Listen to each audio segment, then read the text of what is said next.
Joining us now is retired U.S. Army General David Petraeus. He's the former commander of U.S. Central Command. He's also the former director of the CIA. General, it is great to have you and your insights here this morning. And as someone who is so familiar with what a motivated insurgency can do, and certainly the challenge they can pose, I wonder what your assessment is here of the Russian advance.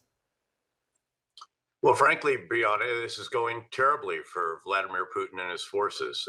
They designed a flawed concept with multiple axes of advance. They haven't weighted the main effort uh, into Kiev, the capital. After all, the main objective is to topple the government and replace President Zelensky with someone who is pro-Russian. They failed to integrate their air and ground capabilities. They're not achieving combined arms effects of infantry, armor, artillery. Their logistics are a mess. And on top of all of that, Vladimir Putin's actions have united most of the world against him, with countries like Germany and so forth taking actions that no one would have imagined possible just a week ago. So this could actually be worse for Russia than Afghanistan was for the Soviet Union. If you reflect back on that, they left in an orderly fashion. The regime they put in place stayed in power, in Kabul at least, for another 2 years until they cut off funding and the country descended into a civil war. And I just can't imagine, I invaded a country, if you will. I was a two-star general, a division commander of about 20,000 troops of the 101st Airborne Division and all of our attachments, 254 helicopters. And I can't imagine attacking a country in which virtually everyone hates us, as opposed to applauding us. And we should remember in Iraq, they did applaud us. They hated Saddam Hussein and his sons and his henchmen, and they were glad to see him go. Then things took a different course for a variety of reasons. But in this case, the entire country is united against them. Many of the adults who are not in the military or the partisan units are taking up arms against them. Nowhere is safe. You can never really rest. You can't refit. They can't pull maintenance on their vehicles without being under threat. And armored vehicles require a lot of maintenance, a lot of fuel, rearming, and all the rest of that. So the Russians, they may bring in the Belarusians. There are reports of Chechens who are quite thuggish, joining the fight and so forth. There's a lot of combat power. They will get frustrated. They'll do enormous damage to Kyiv in particular. They'll try to turn out the lights, literally. They may even starve the city if they have to. But at the end of the day, they aren't really even getting to the outskirts. And it's because, again, none of their lines of communication behind them are secure. So I would be at a loss as to how to take on this problem, having failed, because the Russians failed at the outset to take advantage of a window of a day or two when there were no real obstacles on the roads and so forth, because President Zelensky didn't want to mobilize the country and scare it until he really had to.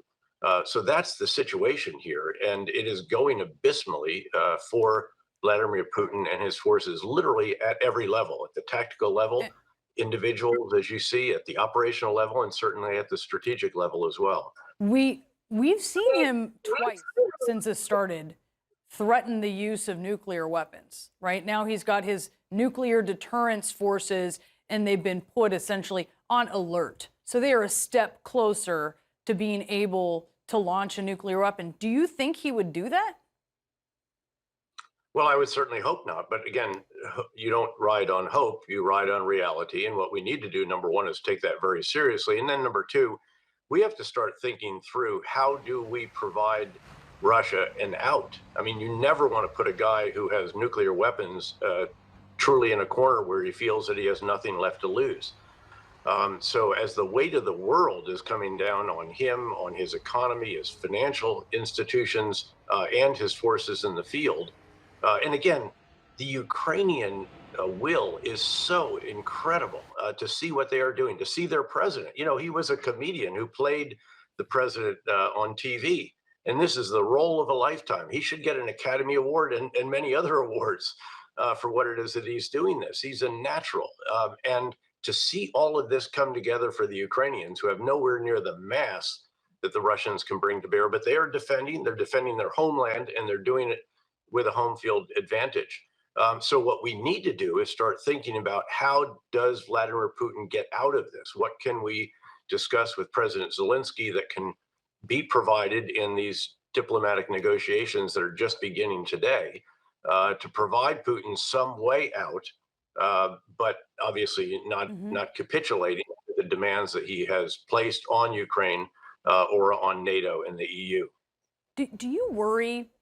We've heard some people say he's crazy. Do you worry that he's unstable, or do you still see him as sort of the calculating Putin that many people assume he is? Well, I think it's different than that. He is calculating, but he's calculating in a bubble of his own making. We've seen these sort of bizarre scenes of him sitting at one end of a huge room and all of his ministers, the subordinates on the other side. And it's very clear that he is not, again, in the world that the rest of us inhabit in a number of different ways. So his calculations are there, but they're just different. They're based on other factors and probably, undoubtedly, not just incomplete information, but inaccurate information. I mean, imagine being the one who has to report to him, "Well, Mr. President, this is really not going well. This is a terrible idea that you had. You ought to go sit under a tree until the thought passes and let us solve this." Obviously, that's not going to be well received. So that's the issue that you have here. It is a very, very difficult one for the world when he starts to rattle the nuclear saber as he had. We have to be very calm about that, while obviously, again, preparing for that potential, that eventuality. And again, what he's going to do in Ukraine as they will lash out. And again, they do have quantity and mass. We've seen the columns of vehicles lined up. The question is whether they can actually get them to the right place, given how clogged the roads will be over time with wreckage and destroyed vehicles and so forth, and the obstacles that the Ukrainian military have finally been putting in, dropping bridges, for example, something they didn't do until about day 3 or so. So again, I can't overemphasize how difficult a position he and his forces are in, and therefore how important it is that we try to provide a way out. But again, keep in mind, there's still enormous damage that Russia can do. They have the rocket launched thermobaric munitions, which literally suck the oxygen out of a room and out of the lungs of those who are in that space. He has a lot that he can do. And I fear that, again, in frustration, they're going to do a great deal of that. Just as I said, to turn out the lights, to turn off the power. But what has been surprising, again, is the inability to use the tools that we thought they had in overwhelming numbers. Their Air Force, their cyber capabilities really haven't been brought to bear. They haven't completely grounded the Ukrainian Air Force. So what they've done is really underwhelming. They're underperforming. There's a potential they could get their act together, but they're strung out on 7 different axes of advance. They are proceeding in the south. That has to be a worry for the Ukrainians, because that literally can lead all the way up to the southern part of Kyiv. And then you could surround the country or surround the city, the capital, because you're on the north, you're sort of starting on the northwest, and they might come in from the east.